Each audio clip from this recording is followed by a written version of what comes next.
Olá, amigos e amigas do saber. No episódio de hoje vamos falar sobre tempo livre. Apresentaremos a crítica do filósofo alemão Theodor Adorno ao que caracteriza o tempo livre na sociedade capitalista, mostrando que o nosso suposto período de descanso se tornou, de alguma maneira, uma forma de continuação do trabalho. Em seu artigo Freizeit, que em alemão significa tempo livre, Adorno faz a famosa afirmação de que não possui hobby algum. O que inicialmente pode parecer radical. O que uma pessoa sem hobbies faz na vida? Apenas trabalha ininterruptamente como uma besta de carga? Explicaremos o que Adorno queria dizer com isso e os motivos de sua afirmação. Mas eu gostaria de iniciar este episódio com a seguinte pergunta: você possui hobbies? O que você faz em seu tempo livre? Você já pelo menos suspeitou que não somos realmente livres quanto pensamos no período fora do trabalho e que seria melhor que você não tivesse o hobby que possui? Falaremos também sobre padrões de comportamento, tédio, a cultura do do-it-yourself, ou faça você mesmo, indústria cultural e outros temas relacionados ao tempo livre. Então vamos lá, acompanhe.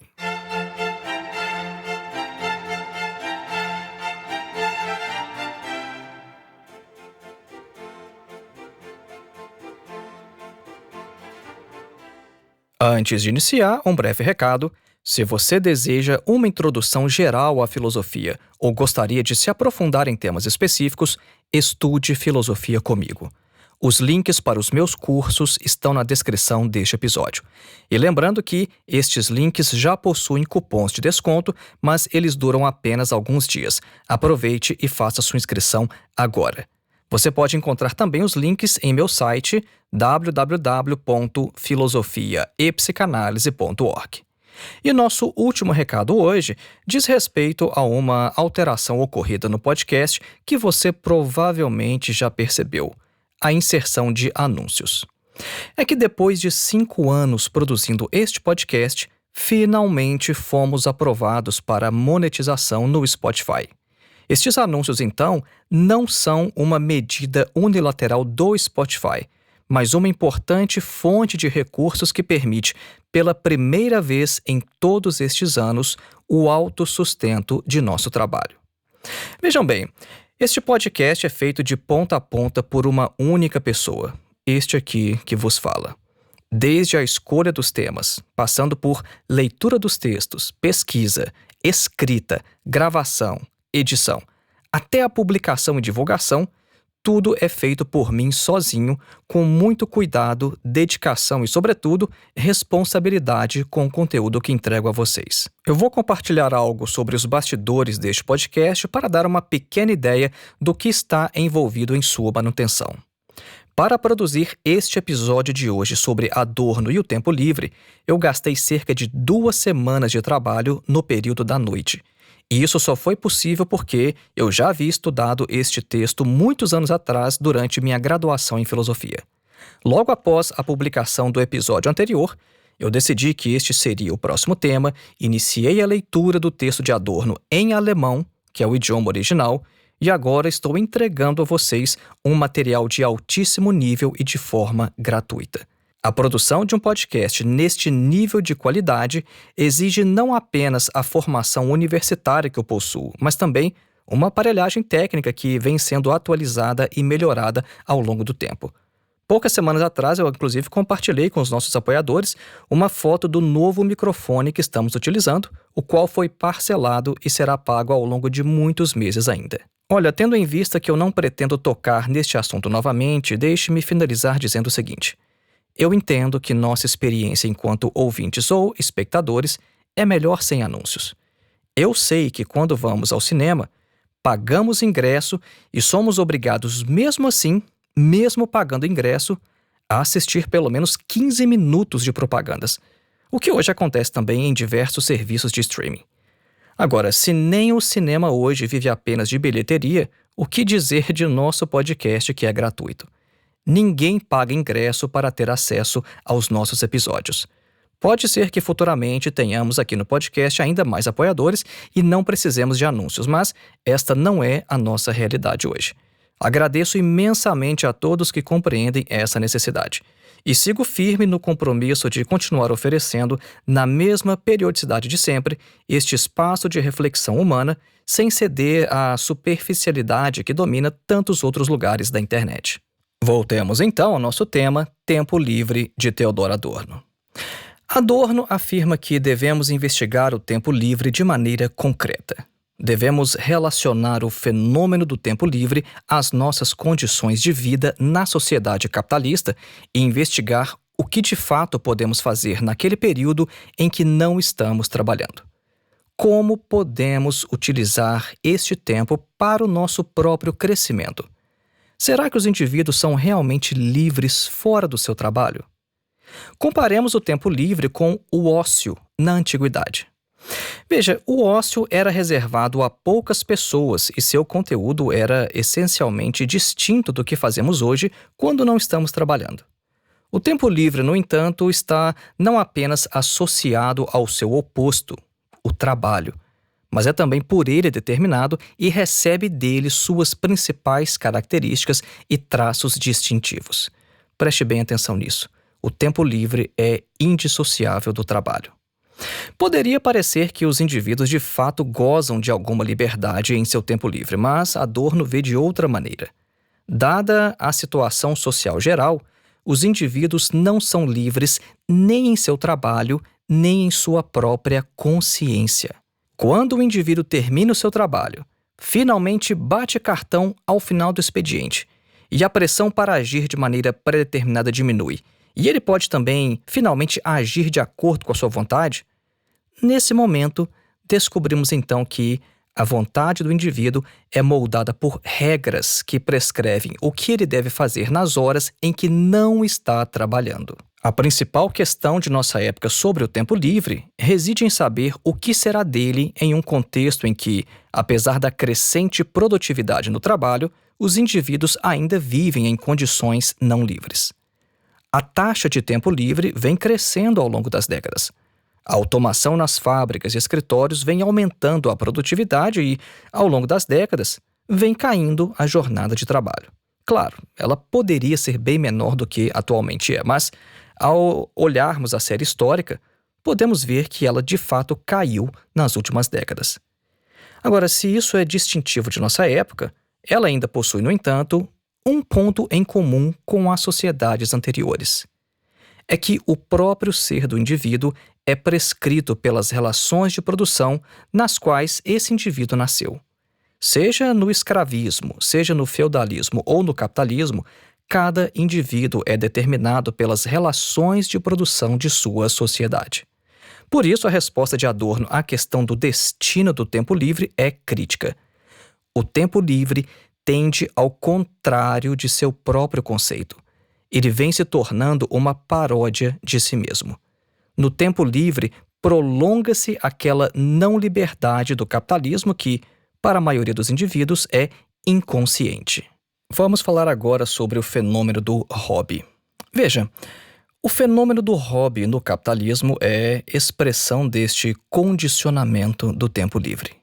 Adorno já observava em sua época que, durante entrevistas, as celebridades da indústria cultural sempre eram perguntadas sobre os seus hobbies. Nós sempre vemos isso na TV, né? Quando um famoso é entrevistado, alguém sempre pergunta: e aí, qual o seu hobby? O que você faz em seu tempo livre? Mas o pensador da Escola de Frankfurt afirma que ele próprio estremece quando alguém lhe faz esta pergunta e ele explica o que ele pensa sobre a questão. E sua resposta se tornou uma de suas citações mais conhecidas e esclarece o que ele entende por hobby. O Adorno fala o seguinte, abre aspas, eu não tenho hobby. Não que eu seja um animal de carga que não sabe fazer nada além de se esforçar e fazer o que deve ser feito. Mas aquilo a que eu me dedico fora do meu trabalho oficial é, sem nenhuma exceção, tão sério que me chocaria a própria ideia de que seriam hobbies, atividades nas quais eu me perco de maneira totalmente sem sentido apenas para matar tempo. não estivesse eu já calejado quanto a tais manifestações de barbárie que se tornaram obviedades. Fazer música, ouvir música e ler de forma concentrada são um momento integral de meu ser e a palavra hobby seria zombar de tais atividades. Fecha aspas. Adorno reconhece que sua posição social é privilegiada. Ele afirma na sequência que seu trabalho universitário, isso é, a produção filosófica e sociológica, é tão feliz que ele não o considera em oposição ao seu tempo livre. Isso é, Adorno não vê o seu trabalho em oposição ao seu tempo livre. Mas a maioria de nós não pode dizer o mesmo. O filósofo alemão reconhece estar em uma posição privilegiada e diz carregar uma certa dose de culpa porque ele está entre aqueles poucos que puderam buscar e construir uma carreira de acordo com suas próprias intenções. Se o tempo livre realmente fosse a situação na qual todos desfrutam daquilo que era antes privilégio de poucos, e um pouco disso a sociedade burguesa conseguiu alcançar em comparação com a feudal, então o tempo livre seria, para todos, o que Adorno observava em si mesmo, embora este modelo pudesse ser diferente em outras condições. Para compreender o tempo livre, nós precisamos pensá-lo em sua relação com o trabalho. Adorno afirma que, na sociedade burguesa, a força de trabalho se tornou uma mercadoria como todas as outras e, com isso, o próprio trabalho foi reificado. Adorno toma esta observação de Marx como ponto de partida para mostrar que, com o hobby, algo semelhante aconteceu. Aquela situação, geralmente compreendida como o contrário da reificação e na qual temos um pequeno enclave de vida imediata em um sistema completamente mediado, acabou também se reificando de forma semelhante à fronteira entre trabalho e tempo livre. No hobby, prosseguem aquelas formas da vida social orientada ao lucro. Um exemplo disso encontramos na ironia da expressão negócios de tempo livre. Preste bem atenção nisso. Negócios de tempo livre. O substantivo negócio se origina do latim negação do ócio. Perceberam? Ócio, negação do ócio. De modo que falar sobre negócios em tempo livre ou de ócio é uma contradição em termos. No capitalismo, nós víamos surgir empresas cujo objetivo é lucrar com o tempo livre dos trabalhadores, de modo que realmente não existem mais fronteiras entre o trabalho e o tempo livre. As empresas de turismo são um dos exemplos mencionados pelo pensador da Escola de Frankfurt. Este movimento real não se espelha, todavia, da mesma maneira na consciência, porque a separação entre trabalho e tempo livre se tornou uma regra inquestionável tanto no consciente quanto no inconsciente dos indivíduos. Adorno afirma que, de acordo com a moral do trabalho vigente, o tempo livre serve apenas para recuperar as energias para voltar a trabalhar. Este é o sentido subjacente daquela terrível expressão recarregar as baterias, geralmente utilizada para designar um período de férias ou recesso. Você provavelmente já deve ter ouvido alguém utilizando esta expressão em um diálogo, tipo assim: "E aí, como é que foram as férias?" "Ah, foi muito bom, deu para recarregar as baterias." Agora, veja que essa expressão, além de escancarar a reificação do trabalhador, como se este fosse um dispositivo eletrônico movido à bateria, mostra também que o tempo livre se tornou um mero apêndice do tempo de trabalho. A função do tempo livre seria apenas deixar o indivíduo pronto para trabalhar novamente, sendo este um dos principais motivos de sua tolerância por parte do capital. Porque veja, se não fosse necessário descansar, certamente o capital aboliria as férias para que a produção fosse ininterrupta, pois, como Marx afirma, o capitalismo não olha para os indivíduos enquanto humanidade, mas apenas como mão de obra. Vamos falar agora sobre padrões de comportamento no tempo livre e no trabalho. Vejam só, uma diferença fundamental entre tempo livre e trabalho reside no padrão de comportamento esperado de cada um. Durante o trabalho, o indivíduo deve estar sempre concentrado, evitando se dispersar ou cometer erros. Mas, durante o tempo livre, relaxa. Durante o tempo livre, o indivíduo deve evitar todo tipo de comportamento exigido em sua atividade laboral. Mas isso supostamente para que possa trabalhar melhor quando voltar. Então veja, o tempo livre seria uma espécie de licença para não pensar em nada. De modo que atividades como estudo e leitura concentrada devem ser evitadas. Ao invés de se ocupar com obras de filosofia ou com os clássicos da literatura, o indivíduo deve se submeter aos enlatados da indústria cultural ou àquela rolagem de tela infinita em alguma rede social. O indivíduo padrão, imerso e assimilado pelo modo de ser no capitalismo, nem ao menos suspeita que, em seu tempo livre, ele poderia, para proveito pessoal, fazer uso de certos padrões de comportamento utilizados em seu trabalho. Veja, ter horário para se levantar da cama e fazer suas refeições, por exemplo, são comportamentos benéficos que devemos estender também ao nosso tempo livre. Há quem perca metade de um dia de folga apenas dormindo, enquanto a outra metade é dedicada a atividades cujo objetivo é apenas matar tempo. Claro, em alguns casos isso pode corresponder a alguma necessidade física, biológica do indivíduo, o que exige alguns exames médicos para verificar se há deficiência de alguma vitamina, por exemplo. No meu caso, eu percebi uma enorme diferença em minha disposição física depois que passei a tomar complemento de magnésio. Agora, em situações normais, desperdiçar o tempo livre devido à falta de disciplina é um mau uso daquele período em que o indivíduo pode ser de fato humano. Adorno aponta também a falta de sentido dos negócios de tempo livre. Esses negócios de tempo livre, essas empresas, reintroduzem nas atividades de tempo livre, de forma contrabandeada, aqueles padrões de comportamento que supostamente deveriam deixar de fora, o que pode ser facilmente compreendido pela ideologia do hobby.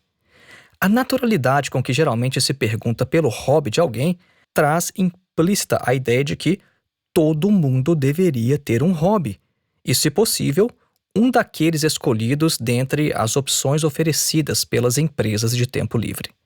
Segundo Adorno, esta liberdade organizada é obrigatória, e coitado daquele que não possui nenhum hobby.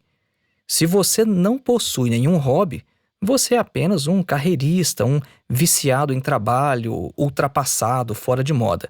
Um indivíduo esquisito e submetido ao ridículo nesta sociedade que impõe como o seu tempo livre deve ser. Mas perceba o seguinte, esta pressão vem não apenas de fora, mas também de dentro. Ela tem suas raízes nas necessidades do indivíduo produzidas pelo próprio sistema. Atividades como acampar, por exemplo, surgiram muito antes das empresas de tempo livre, sendo organizadas principalmente na época por movimentos de juventude, ali no início do século XX.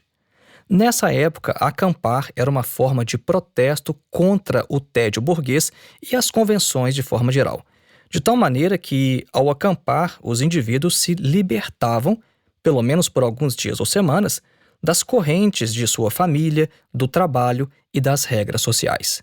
Agora, depois do fim dos movimentos de juventude, as empresas de tempo livre se apropriaram desta necessidade e lhe institucionalizaram. Perceba que tais empresas não poderiam forçar as pessoas a comprarem tendas, trailers e todo tipo de utensílios se os próprios indivíduos já não sentissem em si mesmos a necessidade de ter essas coisas. As empresas forçam então mais uma vez sobre as pessoas aquilo que elas já desejavam, consumando a integração do tempo livre de forma suave, sem grandes rupturas. Naquele momento em que os indivíduos se sentem mais livres, eles nem ao menos percebem quão privados de liberdade estão, porque até mesmo as regras desta falta de liberdade foram abstraídas desses indivíduos. E outro exemplo do que se tornou o tempo livre no capitalismo é o bronzeamento. Adorno aponta que, além de ser fisicamente desagradável deixar a pele torrando debaixo do sol, tal ato também deixa o espírito inativo, nada produzindo de agradável nem para o corpo nem para a mente. O caráter fetichista da mercadoria no capitalismo alcançou até mesmo a cor da pele. Por mais bela que seja em si mesma, ela acabou se tornando fetiche. Dizer que uma mulher é mais bonita por causa de seu bronzeamento parece, para Adorno, uma racionalização para algo que acabou se tornando um fim em si mesmo, mais importante do que o próprio flerte às vezes.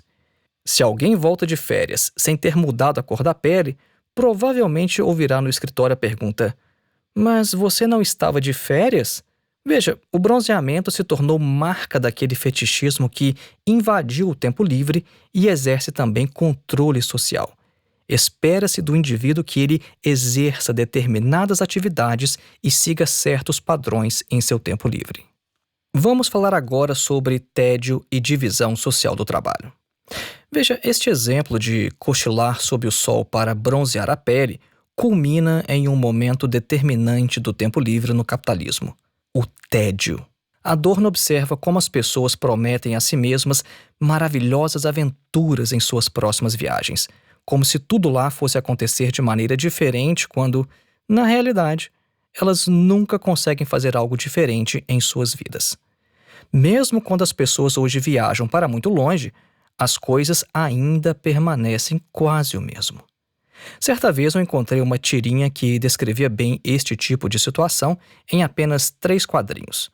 No primeiro, o indivíduo estava triste e dizia que precisava viajar para mudar sua situação. No segundo quadrinho, a gente vê ele então pegando o avião e indo para um lugar distante. No terceiro, a realidade vem à tona e o indivíduo afirma o seguinte: "Pronto, agora eu estou triste, mas em um lugar distante." Veja, a viagem revelou que o problema era mais profundo que apenas o lugar em que ele se encontrava. O filósofo alemão Arthur Schopenhauer já havia formulado uma teoria do tédio. Este filósofo afirmava que, enquanto seres humanos, estamos sempre oscilando entre 2 polos. Ou estamos sofrendo por desejos não saciados, ou estamos entediados por já termos alcançado o que queríamos. Adorno afirma que a reflexão de Schopenhauer descreve bem o fenômeno do tempo livre no capitalismo, porque este fenômeno se desenrola sob aquelas condições que Immanuel Kant chamou de heteronomia, que Adorno chama no alemão moderno de Fremdbestimmtheit, ou determinação alheia. Logo no início desta reflexão, Adorno havia afirmado que um exame do tempo livre tinha que ser concreto. E ele mantém sua promessa ao analisar esta reflexão de Schopenhauer sobre o tédio, afirmando que o tédio não deriva de uma natureza humana universal, mas da compulsão e da divisão social do trabalho. Vejam só, como não se entediar em um trabalho de escritório de 8 às 18, no qual somos obrigados a exercer atividades não por prazer ou livre vontade, mas apenas porque precisamos pagar as contas e não morrer de fome. Citamos o exemplo do trabalhador de escritório por ser um dos mais evidentes em que este tipo de tédio se manifesta, mas isso acontece em diversas outras profissões. Ser obrigado a repetir as mesmas operações básicas pela maior parte produtiva de nosso dia é isso o que produz o verdadeiro tédio. Nas palavras de Adorno, abre aspas, quando o comportamento no tempo livre é verdadeiramente autônomo, determinado por indivíduos livres para si mesmos, o tédio dificilmente surge. Fecha aspas. Vejam só, tampouco há tédio quando os indivíduos buscam o que lhes tornam felizes. Ninguém se entedia naquelas situações de tempo livre em que sua atividade é tanto racional quanto carregada de sentido em si mesma. Se os indivíduos pudessem decidir sobre si mesmos e suas próprias vidas, ou se não estivessem presos na mesmice, nunca estariam entediados. Um subproduto do tédio no capitalismo é chamado por Viktor Frankl de neurose de domingo, na qual indivíduos se sentem tristes e deprimidos por absolutamente não saberem o que fazer de seu próprio tempo livre. Vejam, de tão acostumados a fazer apenas o que outros determinam, esses indivíduos não possuem um projeto de vida, de modo que, se não forem obrigados a fazer alguma coisa, eles se entristecem e sentem um profundo vazio dentro de si. Durante a semana, o indivíduo ocupa a maior parte do tempo com seu trabalho oficial, seja em uma fábrica, escritório ou mesmo em casa, cozinhando e cuidando dos filhos. Quando chega o fim de semana, as obrigações são cumpridas e não há mais nenhuma compulsão externa a fazer algo, o indivíduo precisa então de distrações ou companhias que lhe impeçam de encontrar consigo próprio e encarar o abismo dentro de si. Segundo Adorno, o tédio é reflexo do cinza objetivo, sendo neste aspecto análogo à apatia política.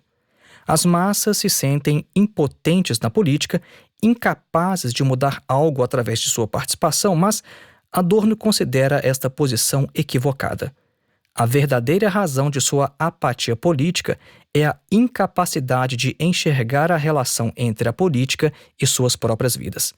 Esta atitude, caracterizada por Adorno como o sentimento neurótico da impotência, se aproxima do tédio, chamado por ele também de desespero objetivo. Vamos falar agora sobre falta de imaginação e fantasias. Veja, também a falta de imaginação e de fantasias tem efeitos negativos em nosso tempo livre. O próprio termo fantasia se tornou sinônimo de curiosidade sexual ou desejo pelo proibido, de modo que, para se adaptar à sociedade e ser um indivíduo normal, é necessário não possuir fantasias. Os indivíduos são condicionados desde a infância a abandonar todo tipo de fantasia, de tal maneira que esta incapacidade de imaginar algo diferente os deixa completamente desamparados em seu tempo livre. Vem daí aquela pergunta desavergonhada sobre o que o povo faria com seu tempo livre se trabalhasse menos. Algo que Adorno comenta em seu texto e que já foi também mencionado por membros da Fiesp no contexto de uma discussão sobre a redução da jornada de trabalho. Eu próprio acompanhei essa discussão de perto quando era dirigente sindical.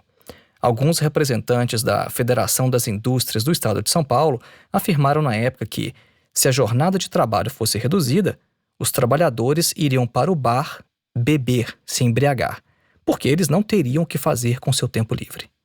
Para esses patrões, manter uma alta jornada de trabalho, ou mesmo aumentá-la, era um bem à sociedade e ao próprio trabalhador, porque, ao estar em uma fábrica produzindo, ele pelo menos não estaria em um boteco se embriagando. Adorno afirma que a maioria dos indivíduos realmente não sabe o que fazer em seu tempo livre, mas que isso se deve ao fato de que, já antes, foi tirado dos indivíduos esta imaginação que lhes permite perceber o que de fato torna a liberdade prazerosa. Esta tal liberdade tem sido negada aos trabalhadores por tanto tempo que eles já perderam esta capacidade. Agora, Adorno sempre considera os indivíduos em suas condições concretas de cultura e existência. Ele afirma que seria tolo esperar que, nas atuais condições dominantes, as pessoas fizessem algo realmente produtivo em seu tempo livre, tendo em vista que, até mesmo a produtividade, entendida como a capacidade de fazer algo realmente inédito, até mesmo essa capacidade já foi delas retirada. A suposta produtividade dos indivíduos em seu tempo livre aproxima-se daqueles hobbies que consistem em imitar alguma pintura ou poema famosos. Algo que, sob a atual divisão social do trabalho, alguém consegue fazer muito melhor que o indivíduo em seu tempo livre. E além disso, esse tipo de imitação produzida no tempo livre traz algo de supérfluo em si, e esta superfluidade, aliada à qualidade inferior do que foi produzido, diminui o prazer da atividade. Vamos avançando em nossa discussão e vamos comentar agora sobre o do it yourself, ou a prática do faça você mesmo. Este é outro fenômeno cultural na mira da crítica de Adorno. O filósofo alemão afirma que até mesmo atividades supérfluas e sem sentido são hoje socialmente integradas em nossa sociedade. E é uma tendência que se consolidou ao longo do último século. Veja, é cada vez menos comum possuir uma empregada ou outros tipos de funcionários domésticos para executar certas atividades necessárias da vida cotidiana, de modo que Tanto nos Estados Unidos quanto na Europa da época, apenas famílias muito ricas ainda podiam se dar ao luxo de tal auxílio. Aqui na Alemanha, por exemplo, é ainda menos comum ter empregadas domésticas ou faxineiras do que no Brasil. Isso devido, sobretudo, aos altos custos de qualquer forma de trabalho humano. Historicamente, os indivíduos passaram então a ser obrigados a executar com as próprias mãos aquelas atividades consideradas subalternas. E daí surgiu a cultura do do-it-yourself. Agora, esta não é a única razão. Há também uma espécie de cansaço e rejeição deste mundo em que tudo é produzido de forma mecanizada. E essa atitude de fazer por você mesmo tem um caráter contraditório. Por um lado, a utilização de máquinas na produção poupa tempo aos indivíduos, mas, por outro, eles não sabem o que fazer com o tempo extra que ganharam. É aquele indivíduo que quer construir uma casinha na árvore, sendo que ele pode comprar uma casinha pronta e só instalar na árvore do quintal dele. Mas ele prefere fazer com as próprias mãos como uma espécie de recusa, de repulsa deste mundo. Agora, a prática do faça você mesmo é um exemplo de pseudoatividade. Adorno formulou este conceito cerca de 30 anos antes de escrever seu artigo sobre tempo livre. Mas ele observa que este fenômeno se expandiu assustadoramente desde aquela época. A pseudoatividade é definida por Adorno como uma espontaneidade mal conduzida, tendo como uma de suas fontes a necessidade de mudança em relações petrificadas. Os indivíduos se entregam a pseudoatividades porque não fazem ideia da dificuldade de alterar o que impõe o fardo que sentem em suas costas. Eles preferem, então, se perder em ações ilusórias, em satisfações substitutas institucionalizadas. Eles preferem isso a reconhecer que hoje as saídas estão bloqueadas. É uma espécie de defesa do ego, uma negação da realidade a fim de ser capaz de lidar com o mundo. Nós temos aqui no podcast um episódio específico sobre as pseudoatividades no campo político. Nós afirmamos anteriormente que o tempo livre é uma continuação do trabalho. E Adorno identifica esta característica até mesmo na prática de esportes, vista agora como uma forma de educação e preparação física para a atividade laboral. Em uma sociedade na qual a ocupação total se tornou um ideal, nada escapa da sombra do trabalho. Não é por acaso que empresas oferecem planos de academia para seus funcionários. Se os funcionários estiverem fisicamente ativos, eles adoecem menos e produzem mais. Agora, a verdadeira preocupação aqui não é a saúde do indivíduo enquanto pessoa ou ser humano, mas enquanto empregado. Veja, eu mesmo já trabalhei em empresas que forneciam planos de academia, e na multinacional onde trabalho hoje, há um imenso campo esportivo ao ar livre, além de inúmeras quadras e academia própria. Veja, não estamos dizendo que tal prática por parte das empresas seja algo ruim. Nós queremos apenas mostrar que esta integração entre trabalho e prática de esportes, já observada por Adorno, corresponde à atual ideologia do tempo livre. Encaminhando para o último tema de nossa reflexão de hoje, não poderia faltar a indústria cultural. Veja, a indústria cultural domina e controla tanto o consciente quanto o inconsciente dos indivíduos a quem se dirige, de modo que, também nas questões do espírito ou nas questões imateriais, se aplicaria o mesmo princípio do mundo da mercadoria. O princípio é: a produção regula o consumo. Veja, Adorno diz que, para muitos críticos sociais, a indústria cultural e seus consumidores adequam-se um ao outro, de tal maneira que a relação entre ambos não pode ser vista apenas no sentido de imposição ou dominação, mas de reciprocidade e satisfação de necessidades. Mas o que Adorno questiona é se é possível equivaler indústria cultural e consciência de consumidor.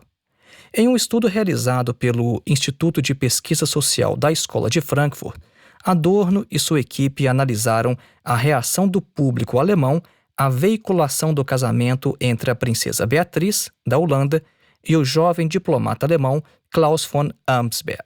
Os resultados dos questionários surpreenderam os pesquisadores. Quando perguntados sobre os desdobramentos políticos de tal casamento, muitos reagiram criticamente, sem sobrevalorizar a importância política ou social de tal evento. A partir dessa experiência, Adorno concluiu que os indivíduos realmente aceitam e consomem o que a indústria cultural lhes prescreve para seu tempo livre, mas com um tipo de reserva semelhante àquela que lhes permitem diferenciar entre um filme e a realidade concreta. No final das contas, parece a Adorno que uma integração completa entre consciência e tempo livre ainda não havia acontecido em sua época. Isso apontaria para uma resistência no interior dos indivíduos que ainda não foi totalmente vencida. Então vejam que interessante, aqueles que costumam classificar Adorno como um pessimista, o final de sua reflexão surpreende. Ele afirma que enxerga aqui uma chance para a autonomia e a maturidade intelectual, a qual ainda pode transformar o tempo livre em verdadeira liberdade. Encaminhando então para as nossas considerações finais, o que é que nós podemos dizer? Bom, eu penso que as reflexões de Adorno são mais que apenas uma análise de um fenômeno social. Porque quando refletimos sobre o que fazemos em nosso tempo livre, nós estamos, de certa forma, cumprindo a missão socrática do conhece-te a ti mesmo, através de um exame de nossas próprias vidas. Durante os dias em que eu preparava este episódio de hoje, eu vinha conversando com minha esposa sobre estes temas e ela respondeu certa vez em tom de brincadeira: esse Adorno é muito chato, ele nem deixa a gente ser alienado em paz. E de fato, Adorno tira de nossa alienação a sua boa consciência. Eu me lembro que durante a graduação em filosofia, diversos colegas simplesmente pararam de assistir serviços de streaming, como a Netflix, ou então filmes do eixo comercial de Hollywood. A leitura da obra de Adorno é transformadora neste sentido, e nos leva a passar pelo crivo da razão cada ato de nossas vidas na sociedade em que vivemos. E este era o objetivo também das filosofias do período helenístico na Grécia Antiga, para as quais a filosofia era não apenas uma atividade intelectual e puramente teórica, mas principalmente uma forma de vida e comportamento. Então, analisar criticamente o que fazemos em nosso tempo livre e os produtos da indústria cultural que consumimos, isso nos torna mais livres e conscientes. E lembrando mais uma vez, inscreva-se em nossos cursos de filosofia. Os links estão na descrição deste episódio e também em nosso site www.filosofiaepsicanalise.org. E se o nosso trabalho traz algum valor para você, torne-se um de nossos apoiadores através da plataforma Apoia-se. O link está também na descrição deste episódio, ou você pode digitar o endereço diretamente em seu navegador: www.apoia.se/Filosofia Vermelha. E outra forma fácil de manter este trabalho existindo é fazendo qualquer contribuição através de nossa chave Pix, a qual é o nosso endereço de e-mail: filosofiavermelha@gmail.com. Um grande abraço e até o próximo.